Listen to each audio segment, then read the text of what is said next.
সময়টা যখন গ্রীষ্মকাল তখন প্রখর তাপ তো থাকবেই, কিন্তু এরই মাঝে নারীদের দৈনন্দিন কাজে বেরোতে নিজেকে পরিপাটি রাখতে ব্যবহার করতে হয় নানা রকম মেকআপ কসমেটিক্স। জেনে বুঝে যার ব্যবহার না করলে হতে পারে ত্বকের মারাত্মক ক্ষতি। জানাবো গরমে কী ধরনের মেকআপ এবং কসমেটিক নির্বাচন করবেন আর কিভাবেই তা করবেন ব্যবহার। মেকআপ করতে পারবে, কিন্তু সেই মেকআপটার ফাউন্ডেশনটা যেন একটা সানস্ক্রিন থাকে, যেটার SPF যেন 30 থেকে 50-এর মধ্যে থাকে। এটি নির্ভর করে যে ত্বকে যে প্রসাধনী তিনি ব্যবহার করেছেন এর মধ্যে ভারী ধাতব পদার্থ বা ক্ষতিকর কোনো কিছু রয়েছে কিনা।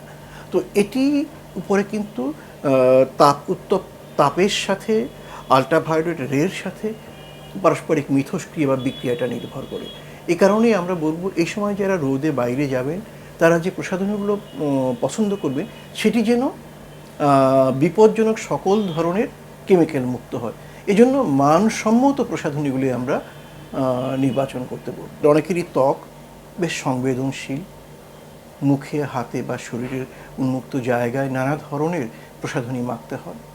তো আমরা জানি এই তীব্র এই রোদের সময়ে এবং এই চৈত্র বৈশাখ জ্যৈষ্ঠ মাসে সূর্যে আল্ট্রাভায়োলেট বা অতি বেগুনি রশ্মি বেশি থাকে।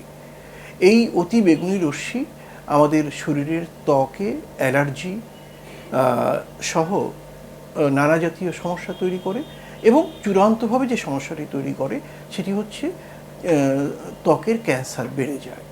অনেকের ক্ষেত্রে আমরা চোখেও দেখি যে তাদের চোখে কতগুলো সমস্যা হয়, যার কারণে অন্ধত্বের মতো ব্যাপারও ঘটতে পারে ক্রমান্বয়ে এবং চোখে ছানি পড়ার ঘটনাও বেড়ে যায়। ফলে যারা বাইরে যাবে তাদেরকে আমরা বলবো একটি রোদ চশমা ব্যবহারের জন্য, যেটি অতি বেগুনি রশ্মি বা আল্ট্রাভায়োলেট রেকে প্রতিরোধ করে।